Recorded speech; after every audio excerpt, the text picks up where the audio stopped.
Hello there, Libras. Welcome to your weekly tarot reading. I have a message that came out when I was shuffling the cards. So, I'm going to talk about that a little bit and then we'll go into your reading. First of all, for those who are celebrating Halloween in the United States, I just want to wish you all a very, very wondrous time and, stay safe, of course. Keep your little ones safe. I feel like there is huge maternal paternal vibe in this spread, and that's why I mentioned that. And the message that came out while I was shuffling is I feel like this state of emotional balance is really happening in your life, okay? Balancing work life and personal life.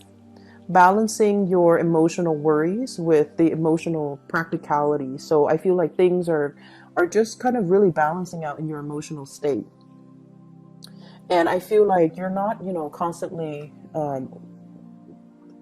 steeped in anxiety and worries about the future. What's going to happen 3 months from now, 4 months from now? You're more about accepting. This is where I'm at in this present moment. Nothing bad is going to happen for me, or nothing bad is happening right now. So I'm just going to focus on this moment and make the most of it. So you're being very appreciative, you're being very grounded, and you're very much, in the present moment and taking care of things and, getting, allowing life to just kind of move along, at its own pace rather than projecting so far into the future like most air signs tend to do. And what I feel here in your love relationship sector, I do sense a little bit of trust issues coming from your partner to you or you to your partner, okay? So the energy can be vice versa. It flows both ways. But this is the way that you see your partner. We have here the Seven of Swords. The Seven of Swords can indicate some type of, it's like doing things behind the scenes, doing something a little bit sneaky, a little bit stealthy, not wanting people to know about it, not wanting to, people to, expose you or find out about it. And this is the way in which you see your partner. You might find them to be a little bit sneaky. You might find that they are possibly a little bit manipulative. I see some snooping. This is sort of like, breaking into a museum, trying to steal the artifact, trying to avoid all the lasers and the security camera. This woman is kind of stealthy. And I don't know why she's not walking around where the pavement is. She's like treading on water, trying to cross over something because she doesn't want to be detected. She doesn't want to be seen. And those things in the background, I feel like they're flowers, but they look like eyeballs. So somebody's snooping. Somebody is like stealthily looking at somebody's emails, social media messages, cell phone messages, text messages, phone calls, possibly checking your phone logs. So I feel like it's somebody that has access to you. So you might be in a relationship, you might live together, you might cohabit. And if this doesn't resonate with you, then your partner is not snooping, okay? But either way, I feel like you are aware that there's something, some insecurities are being stirred up about your partner. The way that you feel about them, we have here the Four of Pentacles. This is a person who is very possessive, gets jealous quite easily. And the funny thing, so Four of Pentacles is like the miser, the person that's hanging on very, very tightly to their possession. You belong to me. You're not a person, you're an object, and you belong to me. So in its worst manifestation, it could be that you belong to me. You don't belong to anybody else. You belong to me. In a milder manifestation, it could be someone who's quite jealous, who's quite possessive of you.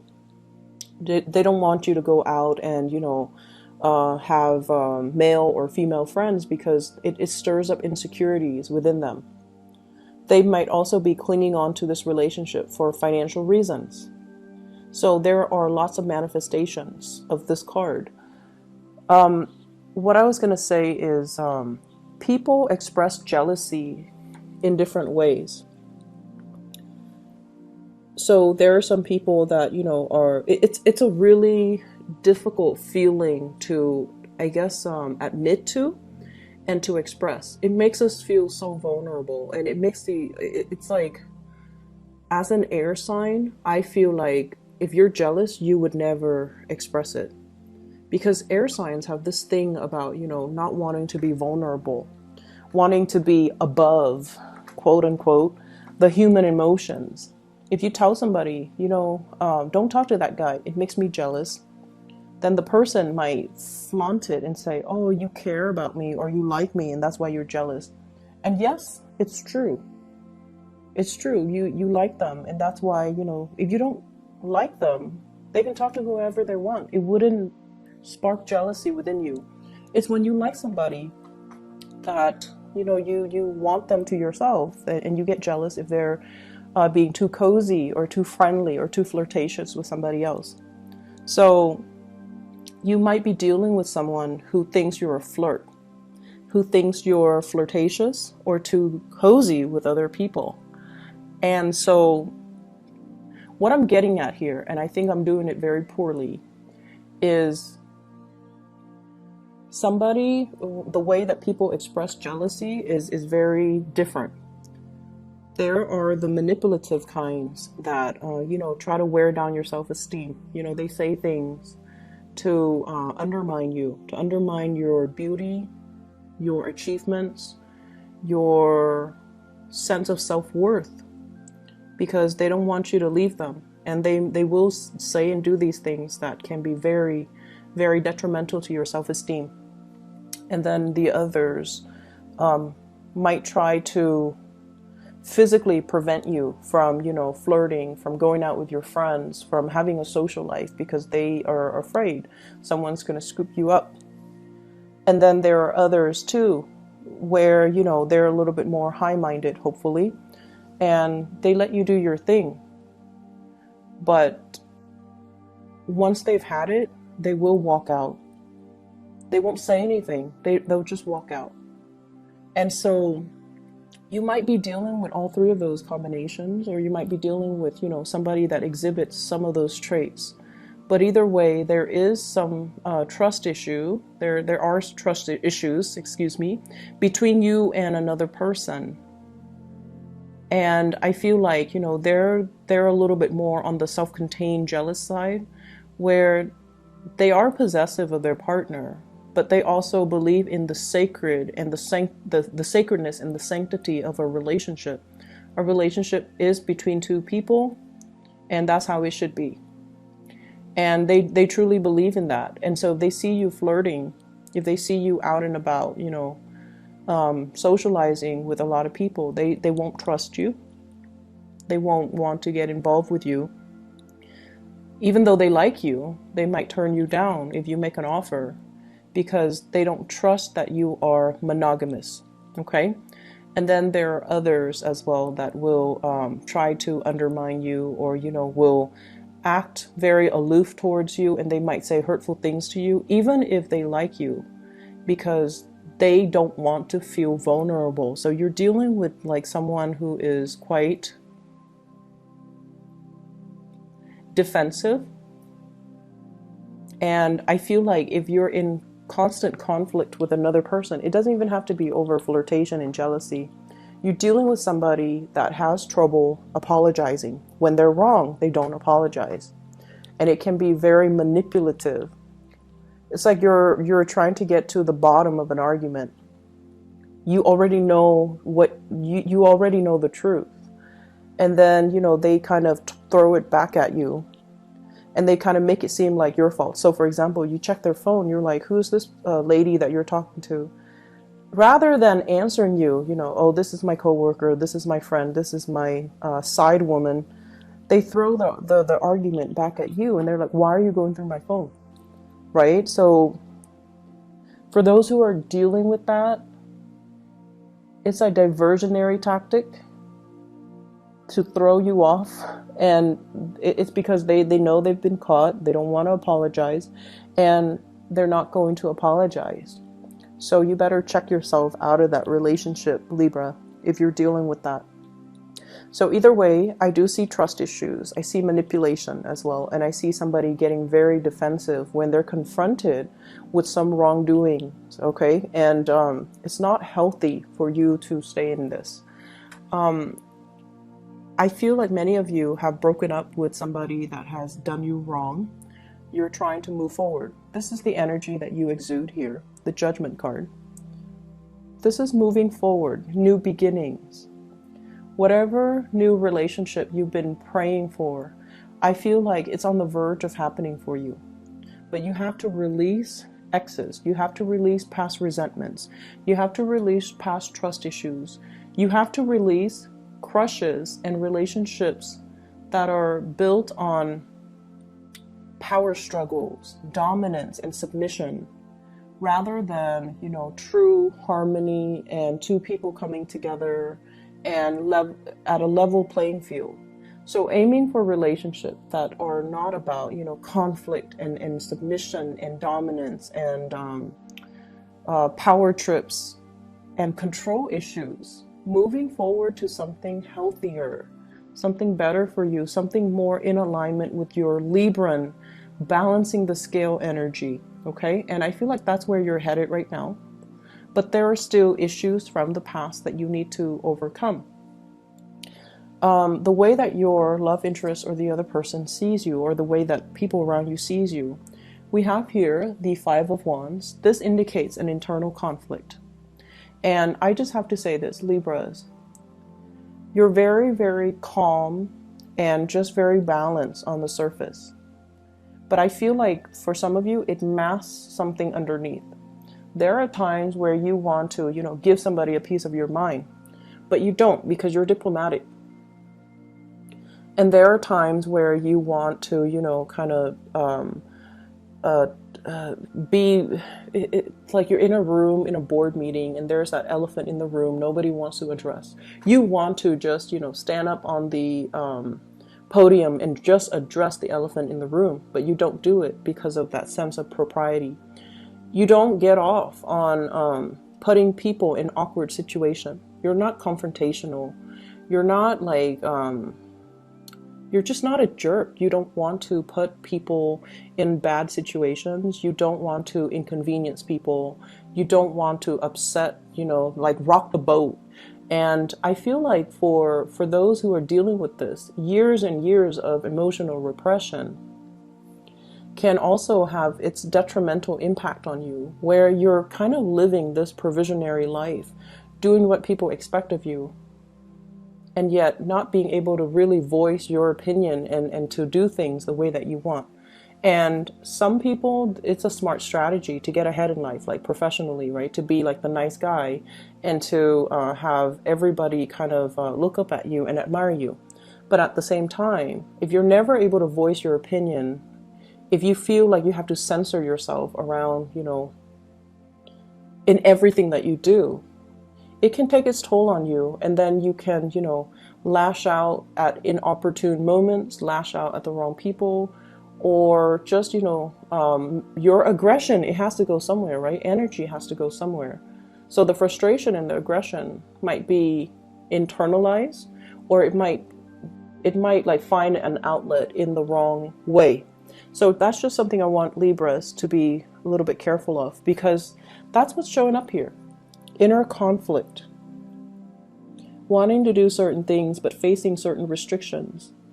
Like social propriety, social expectations, not wanting to, rock the boat, wanting to be the nice guy. And so we are just deliberately inoffensive. And the way that people outside look at you, you're able to handle a lot of things. You don't buckle under pressure. People can get a rise out of you, but you're kind of like the calm lake. Okay, you don't give out under pressure. You internalize everything, and I feel like it might not be completely healthy. It's very admirable, I feel, but it's not completely healthy. So find healthy ways to be assertive. We don't have to be a jerk to be assertive, but we have to stand up for ourselves. We have to learn to be assertive, and we have to learn to draw boundaries with other people, okay? I feel like you're on the path to drawing boundaries. You're on the path where you are overcoming this internal conflict within yourself. You might also be dealing with somebody who really pushes your buttons, who is defensive, who is avoidant. Like they won't admit when they're wrong. And you have the same fights over and over and over and over again. But this card can also indicate a lot of passion that we have towards another person. And you're trying to get a new beginning with this new person. You might be dealing with a fire sign here. Sagittarius, Aries, or Leo. I also have earth sign, Taurus, Virgo, Capricorn. I also have air signs, Aquarius, Gemini, and Libra. So I feel like there is a situation that you've been praying for, but you're kind of like one day praying for it, the next day backing off. So you're being very wishy-washy about your intentions. You want to build something solid with another person, but you have to let go of ghosts from the past relationships. You like a person, they're also maybe not able to open up to you because they're not really sure what your intentions are. So I see a lot of inner conflict within you. You're praying for a new start. And we have the new start here, the Ace of Pentacles. This is a beautiful card that indicates a relationship can be built on this. It's very slow. You're hoping to speed up the timeline. You're hoping for something to break through, to culminate that, you know, the little leaf poking out of the ground. Wanting a new start, wanting something to just start already. And the other person might be very, very hesitant to making this new start, okay? Earth signs in general, if you're dealing with one, they're very slow, and they also need assurance. If they see you as someone who's flirtatious, they're not going to go for it. And if you're dealing with someone who's, you know, manipulative or whatnot, you don't get yourself in that situation, okay? In other areas of your life, I feel, well, actually, let me just finish this off. There is communication here, but we need to communicate in a way where it's more conducive to meaningful communication, rather than just, you know, mindless banter back and forth, like being the social butterfly and just chit chat that don't really have any substance. We need to communicate in a meaningful way. We need to tell the other person what our intentions are. Never mind the, you know, rejection. Never mind, like, just put it on the line. I feel like they're waiting. They like you, but I feel like they're waiting for some type of a gesture from you, something concrete. Okay, so hence the Ace of Pentacles. This is like concrete actions in the real world that we can see, rather than just, you know, praying and hoping. We need to get our hands dirty, and we need to just make this move. Okay, so if you like somebody, that's what needs to happen. Because otherwise, I don't see things moving in the direction that you're hoping for. In other areas of your life, what I do feel here is this balance that's happening for you. I have here the King of Cups and the King of Wands, okay? Knowing when to sit back, knowing when to step up. It's a long process. It's a long process for every sign to learn. Knowing when to not jump the gun, knowing when to hold back, knowing when to go for it, knowing when to kind of relax and trust that the universe will take over. So this is the balance of the drive, the ambition, and the emotions. So balancing the passion, balancing the emotions. And I feel like you've got it. You've got a good balance here. I feel for many of you, there are lots of communication coming from other people to you. And I keep seeing an ex, okay, somebody from your past. Possibly a water sign, Pisces, Cancer, Scorpio. There's communication, and I feel like you're very, very busy. Somebody from the past. Doesn't even have to be a relationship partner. Somebody that you've known, went to school with, worked with, known casually, whatever the situation might be. They're trying to give you some type of communication. They're trying to solicit you for some type of travel. Traveling to see you, traveling together, traveling overseas. I see air travel. And I say that because of this Eight of Wands here. And I feel like they're trying to make a connection. What I'm also feeling as well is for many of you, there is this really, if you have children in particular, you've been doing a really good job raising them. You're making sure that they're fed. You're making sure that they're enrolled in extracurricular activities. You're making sure that you take them to soccer practice, that you not only drive them home, but drive some of their friends home sometimes. You're doing, like, you're going above and beyond to make sure your little ones are going to succeed in the world. And there's a lot of personal joy and satisfaction. It's almost like coming to the realization of, wow, I did not know I could love this deeply. I did not know that parenthood could bring me this much joy. King of Wands, which is a paternal figure, and then we have the Ten of Cups, which is family, completion, happiness, and it's just, you know, emotional exuberance, especially for those who are married or who have children. You're protective of them, you're raising them well, you're teaching them things. They're achieving a lot in life because of your care and attention. So I feel overall, when it comes to children, this is going to be a really, really beautiful week. A lot of people do take their children trick-or-treating. So I feel like that is also an energy here where the fun and the excitement, everything is sparked off in a really nice way, okay? I'm going to leave it at that, Libras. Be wary of people who are controlling and especially manipulative, okay? That's my only warning. I think everything else, you've got it, okay? Take care of yourself and have a wonderful Halloween for those who are celebrating. I'll talk to you guys soon. Bye-bye.